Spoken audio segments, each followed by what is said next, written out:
Hello សួស្តីអ្នកទាំងអស់គ្នាថ្ងៃនេះចង់មកចែកម្លែកអ្នកទាំងអស់គ្នាពី tip ធ្វើយើងមានសម្រស់រៀងមកទៅក្មេងហើយស្រស់ស្អាតណាសម្រាប់ស្ត្រីយើងអ្វីដែលសំខាន់ហ្នឹងគឺចំពោះខ្ញុំមុខយើងលាបលេការពារកម្ដៅថ្ងៃហើយយើងមាន moisturize ដូចលេផ្ដល់សំណើមដល់មុខរបស់យើងហើយយើងមាន make up បន្តិចបន្តួចហើយអីដែលសំខាន់ហ្នឹងគឺមាត់របស់យើងមនុស្សស្រីភាគច្រើនគាត់យើងមានការផ្លាស់ប្ដូរឈាមរដូវអញ្ចឹងមាត់យើងតែងតែភាគច្រើនដូចស្លេកយើងខ្វះឈាមខ្វះអីអញ្ចឹងណាអញ្ចឹងអីសំខាន់គឺនៅលើបបោមាត់របស់យើងមានពណ៌កាឈូកស្អាតនិងពណ៌ផ្សេងៗដែលយើងអាចមើលទៅរៀងស្រស់ស្រាយជាងមុនអញ្ចឹងចំពោះខ្ញុំក្រែមគឺជារឿងសំខាន់ចា៎អញ្ចឹងធ្វើឲ្យយើងមានសម្រស់មួយបែបទៀតអញ្ចឹងតាមដែលយើងចូលចិត្តចំពោះខ្ញុំវិញខ្ញុំថែបបោមាត់ខ្ញុំអត់ឲ្យខ្មៅទេអញ្ចឹងខ្ញុំជ្រើសរើសក្រែមមែនតើក្រែមដែលមានគុណភាពខ្ពស់ល្អអញ្ចឹងណាហើយនៅពេលយើងមានមាត់មុខមាត់មានពណ៌យើងធ្វើឲ្យយើងកាន់តែស្អាតអញ្ចឹងចំពោះខ្ញុំជ្រើសរើសក្រែមដែលមានគុណភាពហើយខ្ញុំចង់ណែនាំអ្នកទាំងអស់គ្នាផលិតផលល្អគឺក្រែមម៉ាក់ Maybelline ម៉ាករបស់វាកន្លែងនេះខ្ញុំនិយាយរៀងខុសតិចចឹងឲ្យអ្នកទាំងអស់គ្នាម្ដងទៀតហ្នឹងខ្ញុំទៅបប្រើប៉ុន្តែអ្នកទាំងអស់គ្នាមានគុណភាពល្អមែនតើជាប់បាន16ម៉ោងអ្នកទាំងអស់គ្នាគឺថាធ្វើឲ្យសម្រស់យើងកើនឡើងកាន់តែស្រស់ស្អាតមួយកម្រិតទៀតហើយមានច្រើនពណ៌អ្នកទាំងអស់គ្នានៅលើមាត់របស់នាងខ្ញុំនេះគឺដូចពណ៌អ្នកទាំងអស់គ្នាឃើញនៅក្នុងវីដេអូអញ្ចឹងណាដូចជាពណ៌ដែលខ្ញុំលើកនឹងលេខ35អ្នកទាំងអស់គ្នាដែលខ្ញុំលាបហ្នឹងគឺស្អាតមែនតើអ្នកទាំងអស់គ្នាមើលទៅបងណាដែលយើងពាក់យើងលាបប្រចាំថ្ងៃប៉ុន្តែអត់ចង់ឲ្យមើលទៅវាហោះឬក៏អីពេកគឺខ្ញុំ recommend ពណ៌នេះគឺស្អាតមែនតើអ្នកទាំងអស់គ្នាអ្នកទាំងអស់គ្នាចង់បានក្រែមនេះម៉ាកនេះអ្នកទាំងអស់គ្នាអាចតាក់ទងមកខ្ញុំបានចាខ្ញុំមានលក់ចាហើយមានពណ៌អ្នកទាំងអស់គ្នាជ្រើសរើសចាអញ្ចឹងខ្ញុំនឹងលាយខ្ញុំនឹងដាក់ពណ៌នៅក្នុងវីដេអូរបស់ខ្ញុំពេលដែលចប់ប្រាប់អ្នកទាំងអស់គ្នាថាខ្ញុំមានពណ៌អីខ្លះឥឡូវនេះខ្ញុំមាន2ពណ៌នៅក្នុងដៃហើយនឹងពណ៌ផ្សេងទៀតដែលខ្ញុំបានលើកយកមកបង្ហាញនេះតែខ្ញុំនឹងដាក់នៅក្នុងរូបថត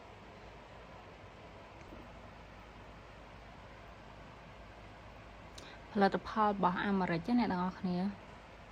ស្អាតមែនតើពេលយើងទៅធ្វើការតាណាតណៃចាតែចំពោះខ្ញុំគឺបីជាខ្ញុំនៅផ្ទះហើយលក់ដូរតិចតួចបន្តិចបន្តួចនៅផ្ទះជាអ្នកលក់អាជូសក្បាលគីបណាអ្នកនរគ្នាក៏ខ្ញុំត្រូវការថែរក្សាខ្លួននិងសម្រស់របស់ខ្ញុំដែរមិនមែនដើម្បីអ្នកណា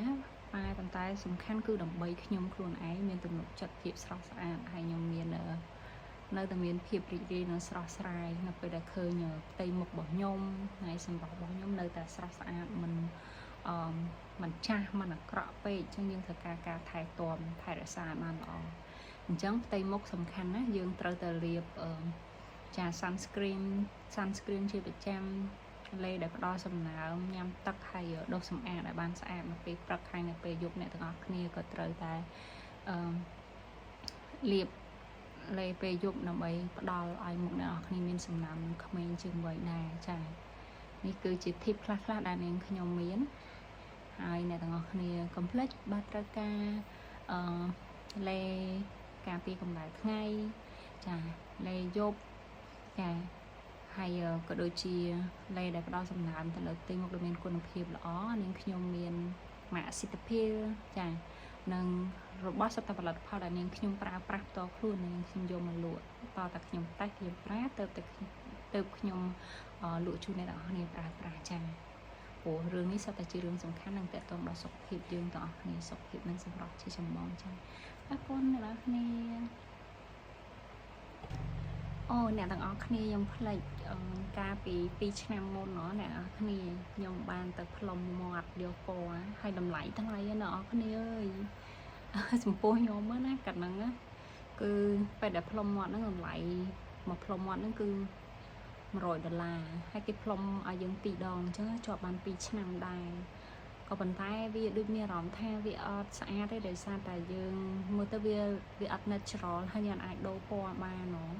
hay bậc krem với cho ban du hay là ở khi trong đô ấy hòa ngay hay tại lượt tây mục hay là ở thì trôi chặt trong po nhung với nhung hiểm đi đá trong gì tháp để nhung đã qua lơ mọt plom qua lơ mọt nhung nhưng mà ai